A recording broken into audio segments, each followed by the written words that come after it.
You are listening to KPPQ-LP Ventura.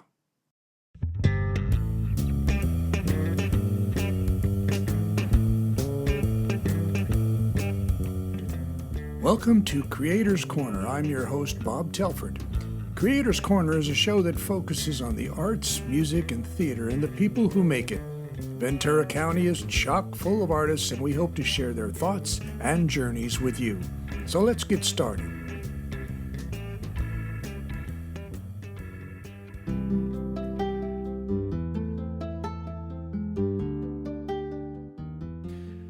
Our guest today on Creator's Corner is an independent producer of her own radio show here on Caps Radio. And if that weren't enough, she's the host of that show, Ventura Vibe.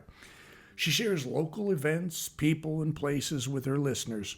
The show has been so well received, it is also a podcast which can be heard on Caps Radio.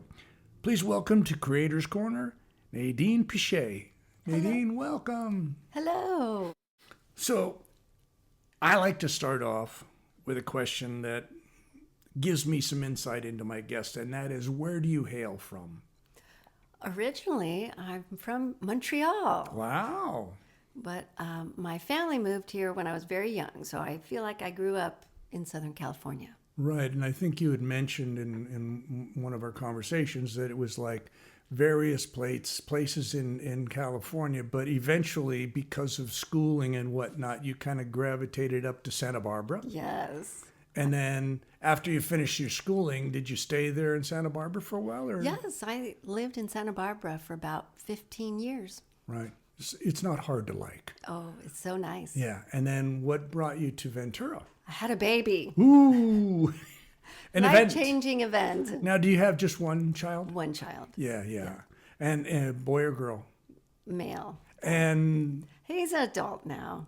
Isn't it nice when they Yes. start to become their own person and they need you less and less? Yes, which definitely. is great. So once you settled in this area, what time frame was that you moved down into the Ventura area?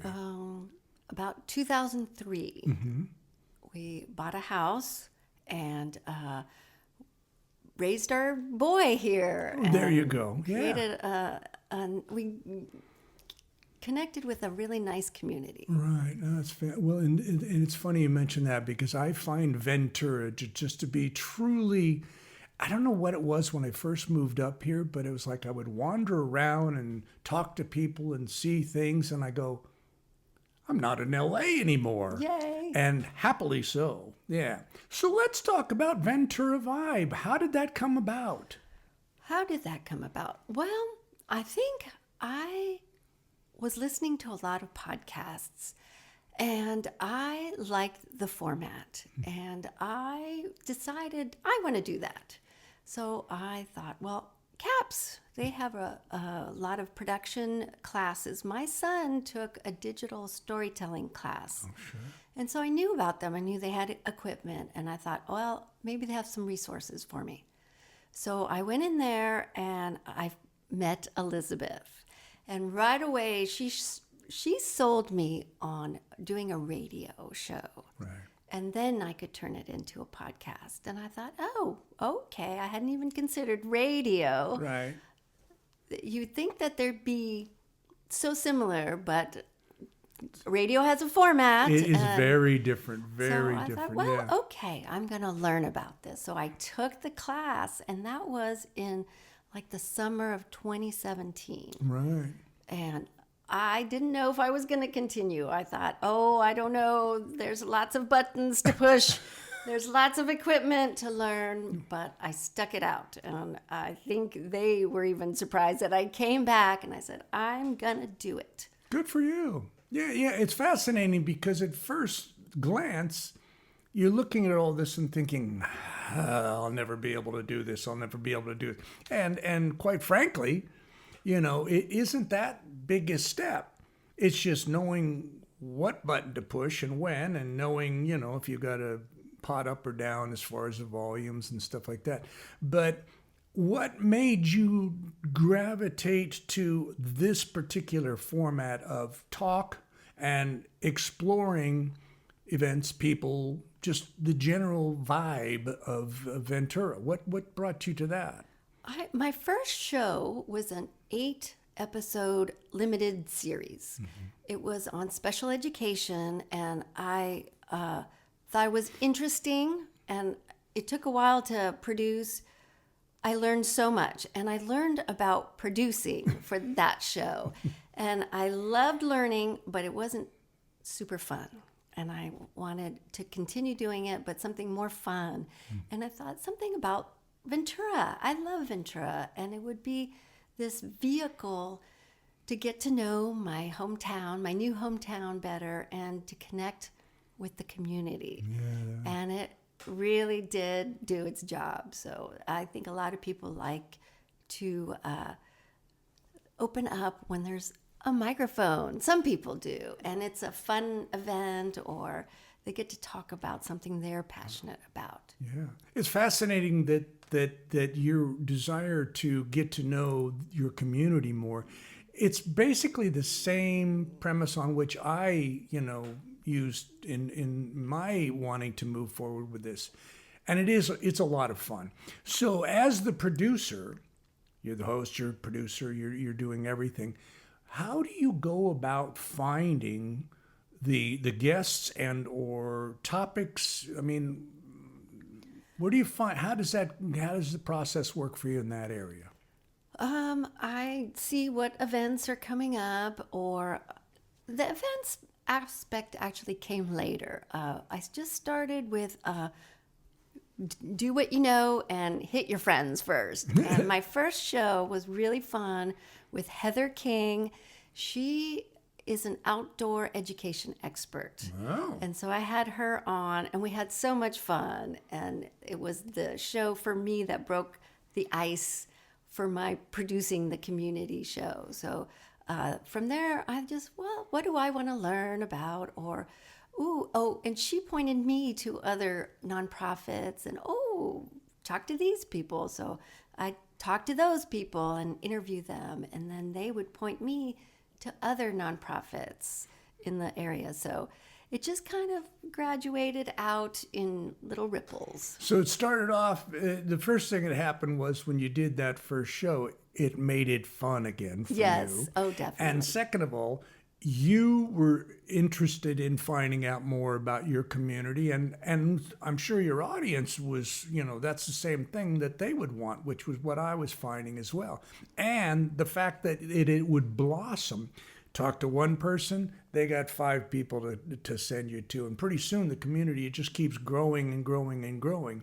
But you're right, you have to start organically. Who do I know? Yes. Oh, I'll talk to them. They can, so it's amazing to me that such a wonderful idea can come out of that. Mm-hmm. So how do you go about finding your guests? I mean, do you just reach out to people, or is it still word of mouth? In other words, if somebody tells you to go talk to this person, or are you now able to go out there and say, I do a radio show that I've been doing since 2017. By the way, you were one of the forerunners. I guess you were one of the first people to start doing radio shows for CAPS. At least that was the way Elizabeth Rodino, the programming director. Yes, I guess I am a little bit of a pioneer. So and by the so way, you've been very helpful to me, and that's you're so sweet. and I just think that's awesome.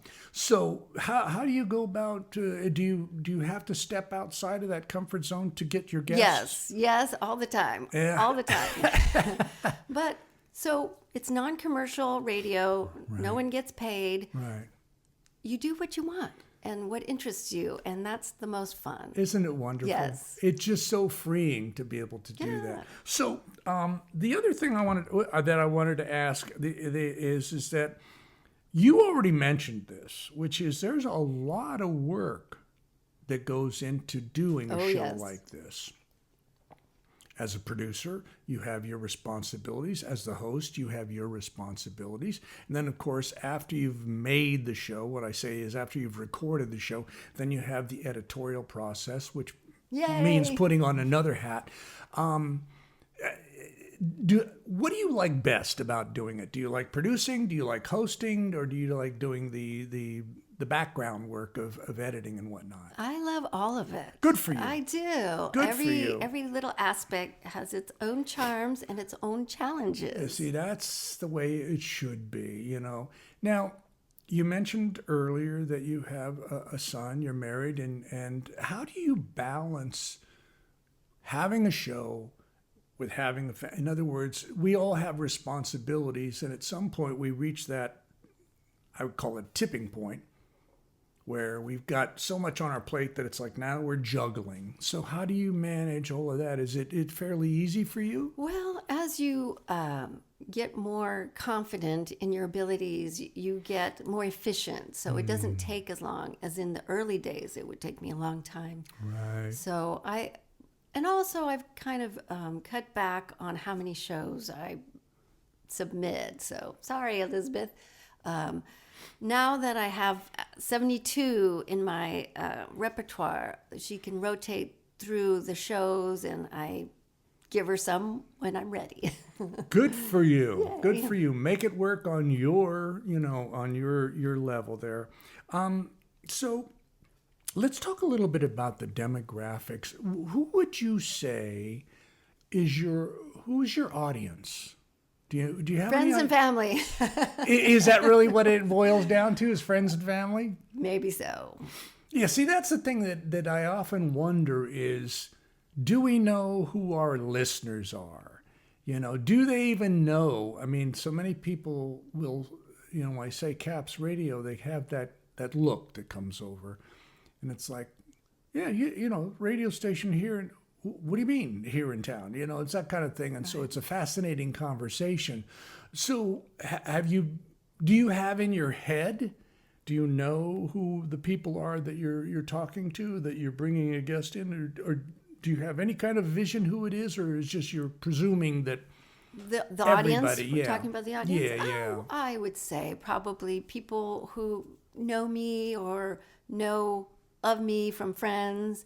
I think my most popular episodes, the ones that have the most listens in the podcast ones, are the community episodes, because I talk to so many people, and then I share the podcast with them, and then they share it with their friends, like, oh, hey, I'm on this episode. And the community event episodes are the very so you're utilizing them as your satellite promoters. Yes. see, that's the way it should be.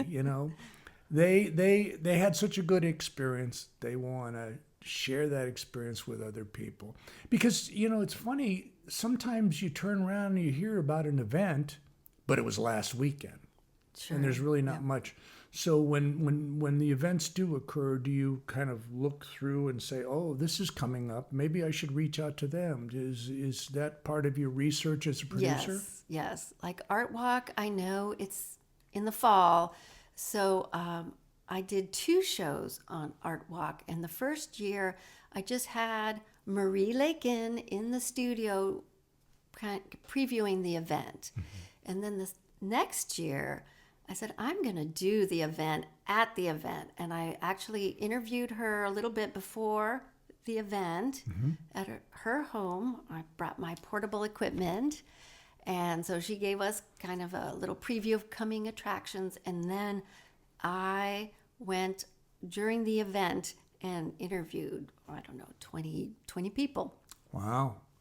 So in an event show, you're having multiple guests on. Oh, yes. And so do you go, so you're at the event when you record the show? And do they come to you, or do you have to kind of wander around? I have a wagon. I have a little wagon. I've got signs on the wagon, so it lets people know I'm Ventura Vibe. And I have my clipboard and my headphones and my microphone, and I go hunt people. There you go. And interview them. And usually it's just a couple questions, but I try to get different aspects, different kinds of people. So for Art Walk, say I'll get some artists, but also some participants that are just community people. You're listening to KPPQ LP Ventura. This is Creator's Corner, and I'm your host, Bob Telford. And today's guest is Nadine Piché. Let's get back to the conversation.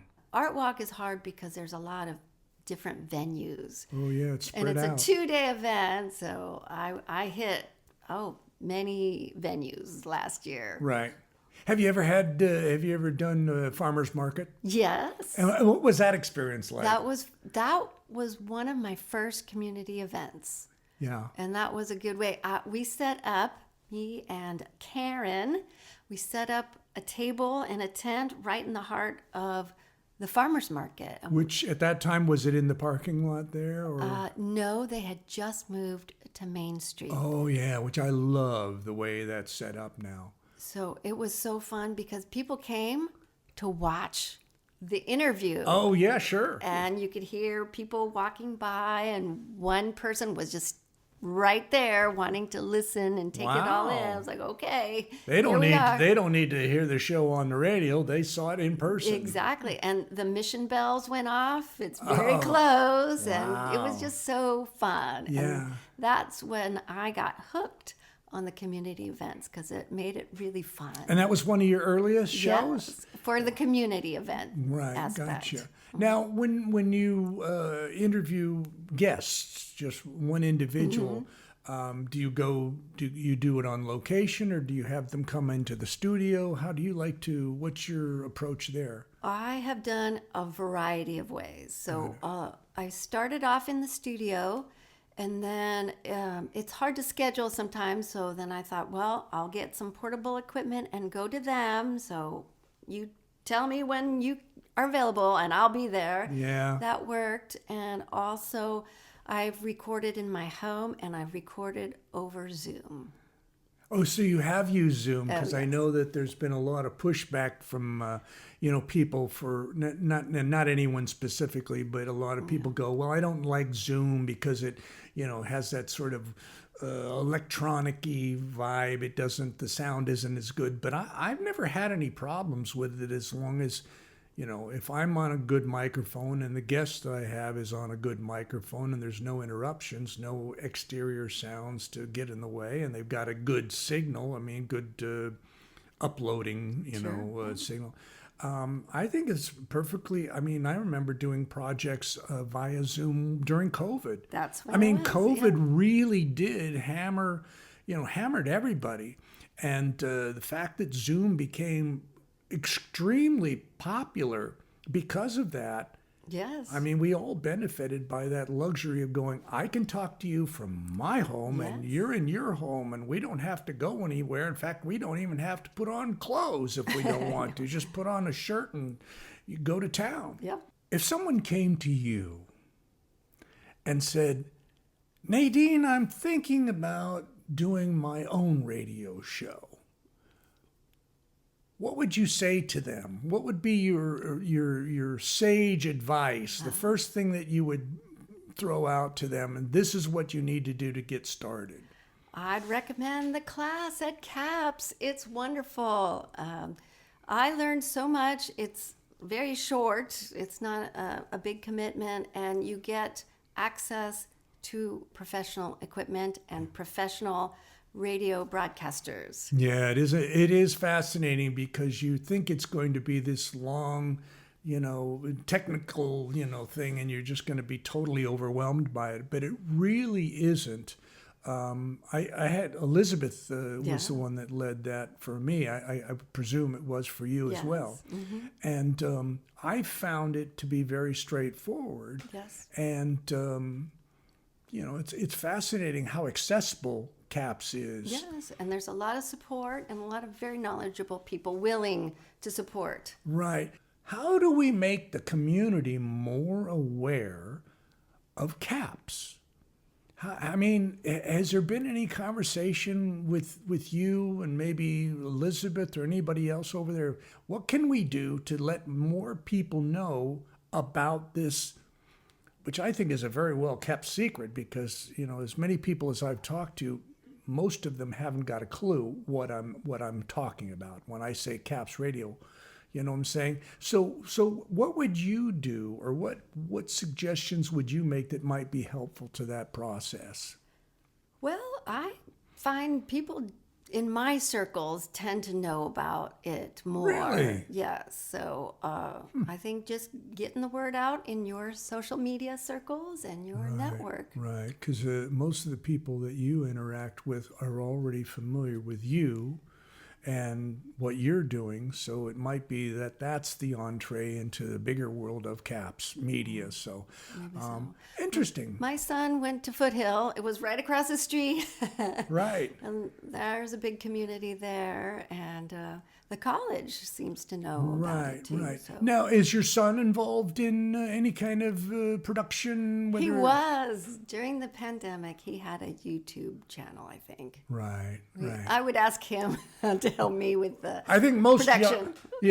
most young people have a YouTube channel, and it's pretty fascinating. My granddaughters have YouTube channels, and they're constantly posting on the other platforms, TikTok and Instagram and all of that. And I'm just fascinated by the level of understanding they have about technology and all of those tools that are at our disposal. And that begs a question: having all of this social media and having this isolation that comes as a result, I can sit wherever I am and I can look at my phone and that's my world, instead of looking out and going and interacting with people socially face to face. And it just begs the question, is it robbing the next generation of that ability to socially interact? Now, I know that's not a question for either of us to answer, but it is something that I think about. How does your son do with all of the? Is he sociable? He is very social. He's older. He's made it work for him, and he has a good balance of good. In person. But it also, all the online stuff really helped him during the pandemic. And, Be connected. Yes. Yeah, because I think a lot of people felt a loss of connection. Yes. As a result of that, and that's really. Definitely. It's a hard thing, especially when you're younger, and that social interaction is a big part of your growing up. I know I have 4 granddaughters, and 2 of them now are in high school. And I think, what if they were in that stage of their lives when the pandemic took place? I wonder how they would have dealt with that, not being able to hang out with their friends and whatnot. So it really does beg the question, how much do these things like that, pandemic or whatever else goes on in the world, how does that impact the younger generation coming up? Because, I know for me, I grew up when life was getting better with every generation, and we were going to have all the things that our parents didn't have and all of that, and just now it seems like it's going the other direction. So anyway, let's talk a little bit about the wealth of community in Ventura. Yeah, let's talk about that, because I think it's really fascinating how, as I mentioned, when I first moved up here, I was just shocked by this little community and how much it had to offer.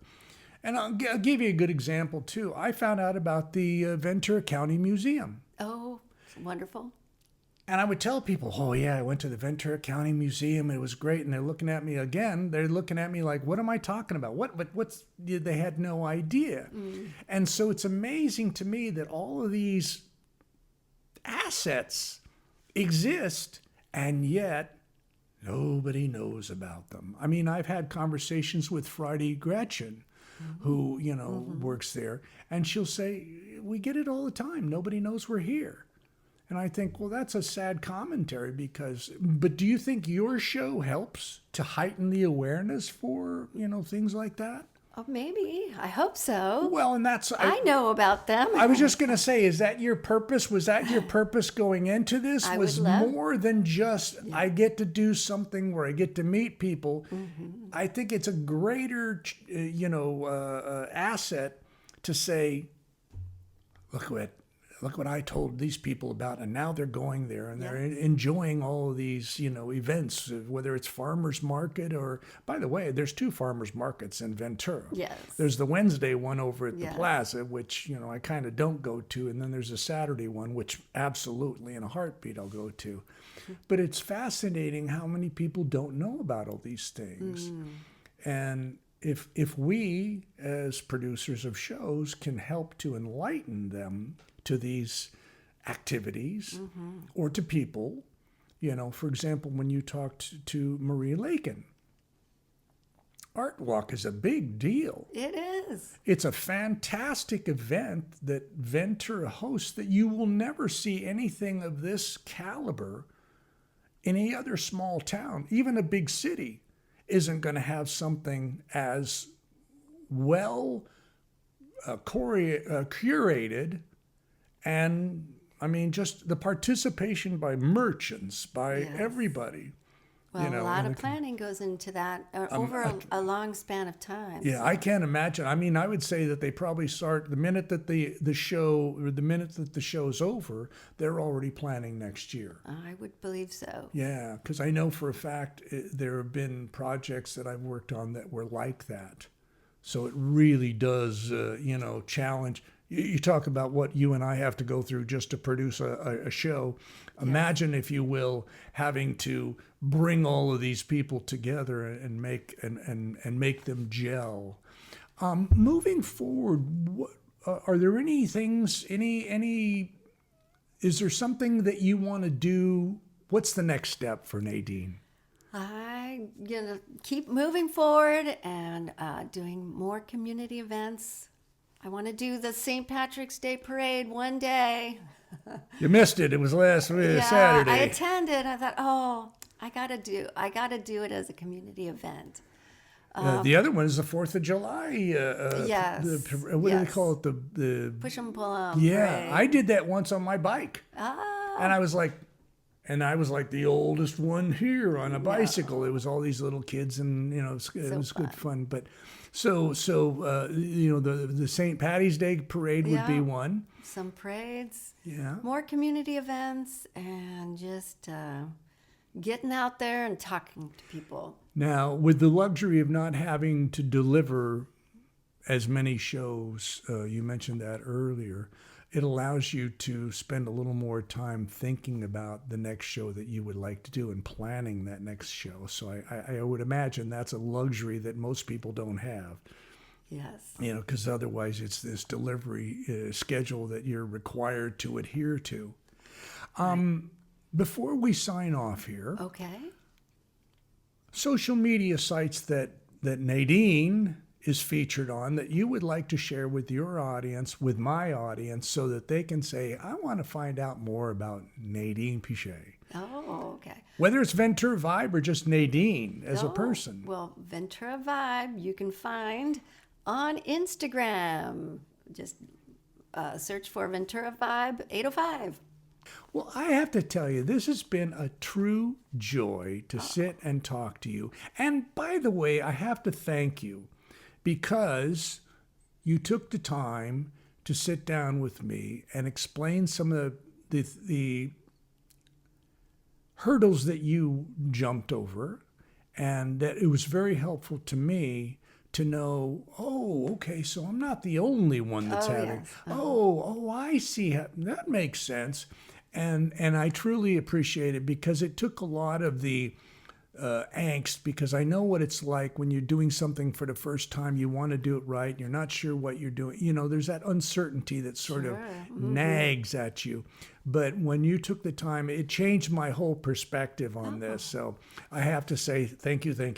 Oh, well, thank you for saying. And Nadine Piché, I have to tell you, as we wrap up, I hope that you continue to do Ventura Vibe for a long time. And who knows, maybe there'll be something new that comes out of it. But I appreciate you spending a little time with us on Creator's Corner. Well, thank you for letting me be on this side of the microphone. I It was hope so you. fun. I was just going to say, I hope you enjoyed it, I because it did. really does, makes a difference to me knowing that the guests had a good time.